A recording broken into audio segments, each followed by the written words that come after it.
고양이가 가장 싫어하는 사람에게 보이는 행동은 세 가지입니다. 안녕하세요. 반려동물의 건강과 행복을 전달하는 댕댕TV입니다. 일본에서 유튜브 100만 뷰가 나온 고양이가 싫어할 때 보이는 행동 영상 두 개가 있는데요. 네코시로 채널과 네코노 치에부크로 채널에서 보실 수가 있습니다. 그런데 그 두 영상에서 고양이들이 가장 싫어하는 사람에게 보이는 행동, 공통점 세 가지가 있었어요. 오늘 그 공통점 세 가지야 제가 가장 공감되었던 거 몇 가지를 말씀드리겠습니다. 영상 끝까지 보시고 여러분 가족 중에 이 세 가지 중 한 개라도 해당되는 사람이 있다면 고양이가 가족 중에 제일 싫어하는 사람일 수 있습니다. 첫 번째, 꼬리를 격하게 흔든다. 그 영상에서는 고양이를 쓰다듬다가 갑자기 꼬리를 세게 흔든다면 그만하라는 불편한 감정의 표현일 수 있다고 말하고 있어요. 또한 싫어하는 사람이나 경계하는 사람이 자기 영역에 들어오면 꼬리를 크게 흔들며 불쾌한 감정을 드러낼 수 있다고 합니다. 꼬리를 휘휙 격하게 흔드는 건 짜증, 불쾌감 혹은 경계심을 표현하는 방식이에요. 실제로 일본 도쿄대 이시 히로카츠 교수팀이 2020년 발표한 논문에서는 고양이의 꼬리 움직임과 감정 상태를 분석한 결과 강한 수평꼬리 흔들기는 스트레스나 공격성 증가와 밀접하게 연관된다고 밝혔습니다. 만약 고양이가 꼬리를 격하게 흔든다면 나 지금 굉장히 불편하니까 가까이 오지 마세요 라는 아주 명확한 거부 신호입니다. 두 번째, 귀를 옆으로 젖히는 이카미미. 고양이의 귀가 양옆으로 납작하게 눕는 모습을 고양이 귀가 오징어 다리처럼 양옆으로 휘어진 모습으로 비유한 표현인데요.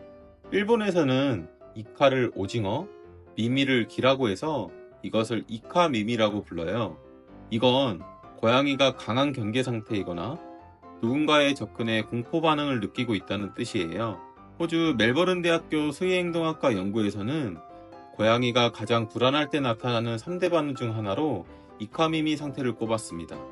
그 영상에서는 여러분이 다가갔을 때 혹은 눈이 마주쳤는데 고양이가 이카미미를 보인다면 스트레스를 받고 있거나 지금 하는 행동이 싫다는 표현일 수 있다고 합니다. 세 번째, 이름을 불러도 무시한다.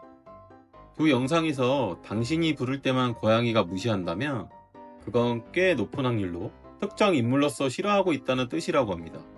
여러분 가족 중 특정 사람에게만 고양이가 이런 반응이 보인다면 싫어한다는 표현일 수 있다는 거죠. 또한 어느 날부턴가 무시하거나 멀어지는 행동을 보인다면 스트레스, 환경 변화, 건강 문제 등이 있을 수 있다고 합니다. 일본 소피아 대학교의 아츠코 사토 교수는 2013년 발표한 연구에서 고양이들이 사람의 목소리 톤과 패턴을 기억하고 특정 사람의 목소리에 반응하지 않는 선택적 무시 행동을 보인다는 걸 증명한 바 있습니다.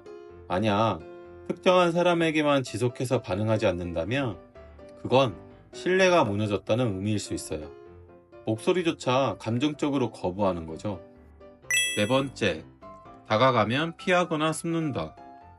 제가 가장 공감되었던 행동인데요. 평소에 잘 있던 고양이가 갑자기 숨어버리거나 나오지 않는다면 그건 피하고 싶거나 싫어한다는 행동이라고 합니다. 고양이는 기본적으로 낯가림이 심한 동물인데요. 하지만 같은 공간에서 생활하는 사람에게까지 숨는다면 그건 단순한 성격 문제가 아니라고 합니다. 2017년 미국 캘리포니아 대학교 데이비스 캠퍼스 수의행동학 센터에서는 고양이의 도피 행동이 일정 인물과 반복적으로 연관될 경우 그 사람을 스트레스 자극원으로 인식하는 것이라고 분석했습니다. 그래서 가족 중 누군가에게만 이런 행동이 반복된다면 고양이가 긴장했거나 낯가림을 하고 있는 건데요. 이럴 경우 고양이가 나오지 않는다고 해서 무리해서 쫓거나 계속 부르지 말고 고양이가 적응하고 스스로 나올 때까지 기다려주세요. 다섯 번째, 위협하거나 공격적이다. 마지막으로 고양이를 쓰다듬거나 만지려 하는데 고양이가 펀치나 하악질을 한다면 그건 가장 싫어한다는 표현이라고 합니다. 고양이의 하악질은 극도의 공포나 혐오에서 나오는 본능적 반응입니다. 이를 드러내며 하악 소리를 내고 등을 굽히며 공격 자세를 취할 때는 더 이상은 못 참겠다는 메시지죠. 미국 수의행동학회에서는 사학질이 고양이의 공포 기반 방어 행동이며 그 대상이 일관되게 특정 인물일 경우 심리적 학대 또는 불편함의 흔적이 있을 수 있다고 분석합니다. 그래서 가족 중 누군가에게만 이런 행동이 나타난다면 그 사람에 대한 스트레스를 많이 받았거나 극도로 싫다는 표현일 수 있습니다. 이럴 경우에는 고양이가 스스로 적응하고 진정될 때까지 기다려주고 무리해서 만지지 않도록 주의해야 합니다. 여기까지 일본에서 100만 뷰를 기록한 두 영상에서의 고양이가 가장 싫어하는 사람에게 보이는 행동, 공통점 3가지를 알아보았습니다. 어떠셨나요? 사람이나 고양이나 어느 나라든 사는 건 똑같은 것 같습니다. 다음 영상은 고양이가 스트레스 받을 때 나타나는 행동에 대해서 알려드리겠습니다. 구독과 좋아요, 알람 설정 해두시면 다음 영상도 확인해 보실 수 있겠죠? 지금까지 반려동물의 건강과 행복을 전달하는 댕댕TV였습니다. 감사합니다.